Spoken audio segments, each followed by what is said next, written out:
the 74-year history of F1, there have been hundreds of drivers, but only 5 were women. Maria Teresa de Felippes, Leila Lombardi, Davina Galisa, Desiree Wilson, and Giovanna Amati. The only women to ever enter an F1 race. Now there is a new generation of female motorsport talent embarking on their journey in the hopes of reaching F1. Signorina Lombardi, è Formula 1, è una cosa per la ragazza. Visto che corro, giudicate voi. I think saying he might qualify is a little bit of an understatement. Undoubtedly he will qualify, but Ayrton Senna really only wants to do the minimum number of laps necessary because it's the race that ultimately he's looking toward.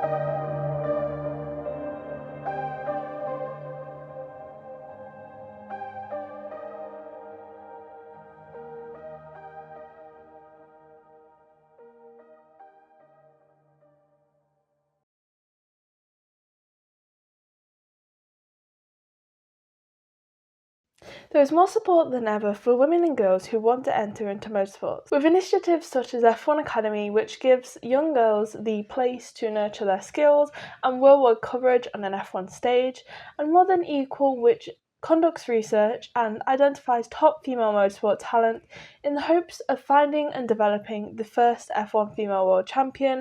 How close are we to seeing a woman in F1, and is enough being done? What is it like being in a very male-dominated sport as it becomes more like inclusive and diverse?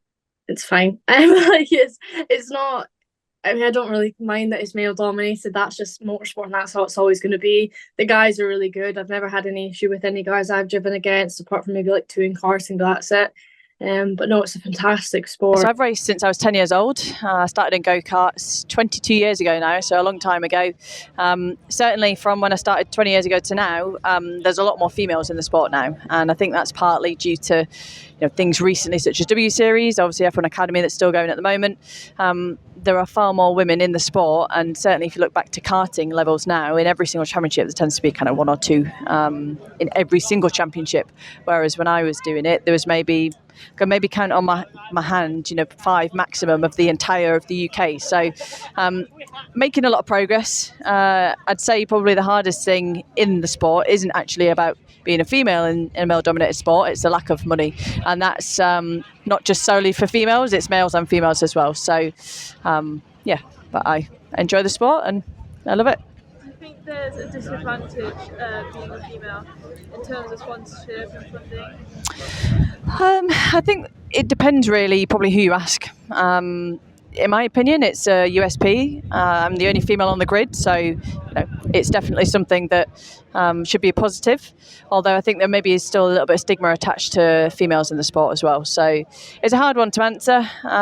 Certainly at the moment, it's better to be a female in the sport. There's a lot of female-led initiatives at the moment. So I think females are getting quite a fair few opportunities at the moment, which is great.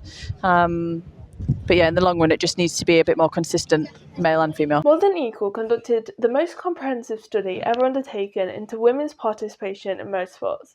It focused on 4 areas: stereotypes as barriers, culture and change, the role and impact of sponsorship, and global participation of women and girls. What they found in their study was really interesting. So firstly, we saw that they said about 80% of the people who they asked said that they felt like a female F1 driver could enter F1 in the next 10 years. But then this dropped so significantly when they said whether there was a chance of them becoming a world champion. They also found a lot of barriers that males don't necessarily face. So the lack of sponsors, which is why I said F1 Academy is really important for that, because females don't tend to get them. Females don't get sponsors because the sponsors say, well, we haven't seen females in F1 or something like that, so we're not really going to give it out. And there's the stigma. So, that's we all know what that kind of stigma is. Things like facilities, I found it really interesting that they said, well, there's just not the facilities like changing rooms for women or females compared to males. Also, the career life of a female compared to a male is so different. The talent pool is so much smaller. Some of that is down to things like wording. And I see in some documents, and they are slowly changing it, but they use he, and it's not like inclusive. There's a long way to go in the sense of how fans are perceiving what's going on. When you see the statistics, you're like, this is why we need it. This is so obvious of why we need it. But unless you read those kind of reports, I don't think people realise that. What was identified from their research were gender gaps in participation and performance. The gender participation gaps sees a lack of girls racing, with only 10% of participation in all motorsport categories being female. That is 13% in karting and drops to a mere 7% in GT and Formula categories. The gender performance gap shows that women are not progressing as fast as their male counterparts are, only making up 4% of drivers in the top levels of motorsport. But a small growth in female participation in motorsports has been noticed. 5 key areas for change were identified: more grassroots participation, meaning karting, more research, more recognition of cultural change, more support for young female drivers, and more collaboration. I think the initial impact would be for More Than Equal themselves, who've said that they want, like I said, they want to find that first female world champion driver. But outside of that, I think it's really hard to tell what kind of impact it's had, because unless people attribute what they're doing to that research, you can't ever really connect the two. So it's really hard to tell. I know personally, I found it really helpful because when I'm talking about initiatives, I was talking about the Alpine's Race Her program. And I said that they've built this whole high performance center, and you can see the links between More Than Equals research and this center, because the center is saying everyone needs these really individualized training programs. And I was like, but you can make this connection to understand why they're trying to do this, because in More Than Equal, they said that females do need slightly different coaching to males, just because that's just the way it is. And so, yeah, it's good for people like me to be able to use that as kind of proof. I suppose that's the kind of initial impact. What do you think long-term implications of the study would be? I'd like to hope there'll be culture change, but I think this is kind of the starting point, and we need a lot more research around it, or we need more people talking about it. So I think if it gets a lot more traction and more people and all that good stuff, yeah, I definitely think there could be a major shift in people understanding it. Because like I said, I think once you see the statistics, you start to understand why there's a problem. Yeah, like I said, right now, I don't think it's getting the traction it needs. What is the importance of research in helping female racing drivers progress and succeed? Oh, it's so important. The More Than Equal webinar, they said that there's a stigma that females wouldn't be able to take the G-force, when you're driving an F1 car. Then they said, well, actually, there's evidence that there's female fighter pilots who can take much greater levels of G-force, but because there's no actual research specifically on F1, people don't realise that. And so, that stigma kind of stands. So we need this research to show, no, actually, they can deal with it. That, and we need to try and, basically, it's to clamp down on that stigma and to try and break down these barriers.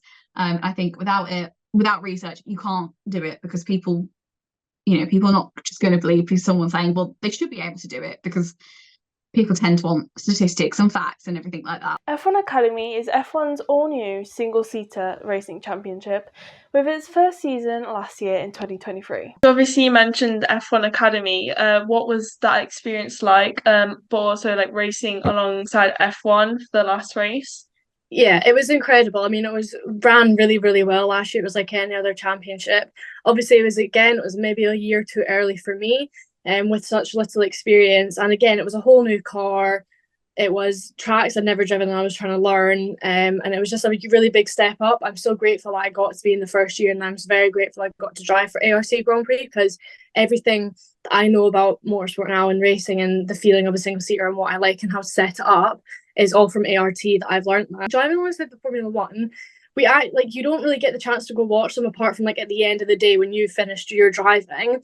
But because we were tucked away, we never really saw them either, which is okay. We're there to focus on the job that we're doing, but it was still incredible. When you drove around on the outlap and you could see how many people were there, it was unbelievable. But it was really cool getting to watch it as well, myself and with my family after I was finished. As of this year, all 10 F1 teams sponsor an F1 Academy driver, and the other 5 are supported by prominent brands such as Charlotte Tilbury and Tommy Hilfiger. And some of the drivers on the grid are also part of F1 driver academies.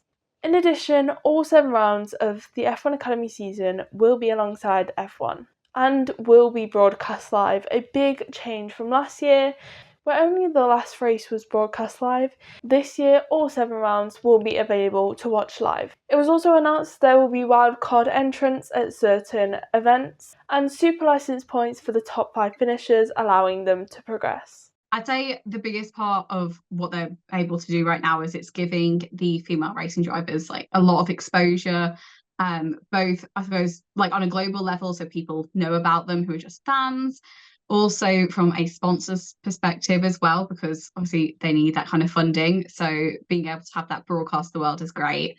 And also I'd say it's like exposure like for teams as well, and thinking about whether they want those drivers to join them in their academies. So I think it's great from that perspective. It's also giving them a lot of experience, which I think is so important. And that's something that I think the commentators will talk about a lot as well. Is like the fact that they're able to do 2 races is brilliant for them. So I think it's a great opportunity. Some are quick to question the existence of an all-female championship, saying it's not fair, and they're right, it's not. For equality to happen, there must first be equity. F1 Academy is equity. It's designed at addressing the unique challenges female racing drivers face, like less track time and a lack of sponsorships. F1 Academy directly helps their 15 drivers with these issues. It's not about segregating women and men, but giving women more opportunities so they can race against men. Female racing drivers have less experience due to the barriers they face, and this is where F1 Academy comes in. It provides more track time, which will increase their experience and hopefully allow them to catch up to their male counterparts. F1 Academy is great. You know, anything where there's investment into females in the sport is fantastic. I think W Series gave them the confidence that a series like that could exist, which is obviously why F1 Academy now exists. Really, W Series were the blueprints of it. But yeah, some great talents in it. The only thing that lets it down a little bit is it's still very, very expensive to do. Whereas obviously W Series was free to enter. So, you know, there are still many drivers that were in W Series that now are not able to race. You know, only those with a fair bit of money can do F1 Academy. But it's still great. As I say, any investment into females is fantastic. What could it be doing better, or what improvements could be made? I'd say there is, firstly, I think we need to, I mean, it's not necessarily down to F1 Academy to do this part, but it'd be great if we could see more engagement from F1 drivers. You know, when Lewis Hamilton turned up, it was noted and like people were aware of it, and that was great. I think also I'd like to see them not have the races so spread out and then suddenly all together at the very end, because it's been 2 months between the first race and then this race, and well, roughly 2 months. And I just feel like that's a long time to go, and it doesn't quite build momentum the same way that it could have done if it was a bit more spaced out. So I'd love to see that, and then I suppose from there more races would be lovely. Oh, and also I think it'd be great if they made it a bit easier for people to see like live timings and to kind of, I suppose, on an engagement level. Yeah, I struggled with finding live timings, so, or at least like when it's going on in the UK. But also, I think often, but when I talk about F1 Academy, I sometimes get comments from people saying, I don't understand why this is needed. So I think it'd be great if they made a bit more, not maybe a documentary or something, but just a series, something is needed to try and explain to people that it's needed to try and build equity before going for equality. Like, we understand that these are different things, but yeah, it'd be great if they could kind of focus on that aspect.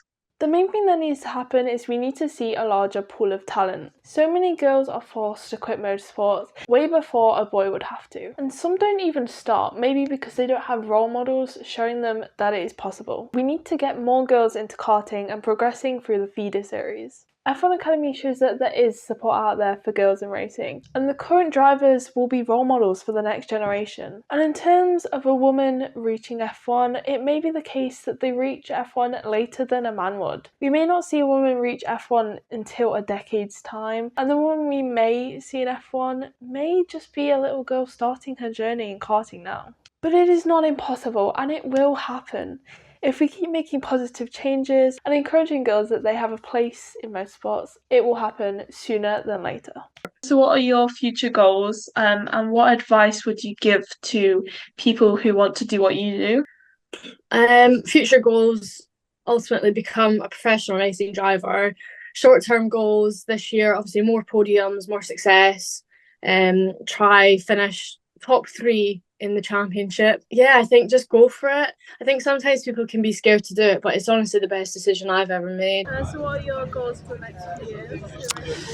So I've set up Rebellion Motorsport. So it's a startup motorsport team, and we are basically trying to kind of raise investment to help invest into lots of different drivers. So up and coming drivers, female, people from kind of low socio-economic backgrounds. So people that don't generally have the money to get into the sport. We want to give them opportunities, and also aspiring mechanics, media persons, anyone that kind of wants to get involved. Someone like you, for example. We want to try and give opportunities where we can. So lastly, what advice would you give to young girls who aspire to do what you do? The best bit of advice I can give is just keep working at it. There'll be many doors you'll knock on, and many of them won't open, and some of them might get slammed shut in your face.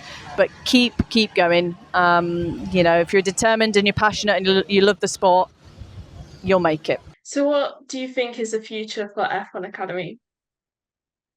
I think it's really hard to tell right now. I suppose it'd be great to see more sponsors involved. I think it would just be building more races and more engagement. But because they're so new right now, it's really hard to tell where they're going to go. But I am excited to see it. I love the fact that they've got this docu-series coming out. I think that would be a great way to go. I mean, maybe the future will be them doing like a Drive to Survive vibe docu-series.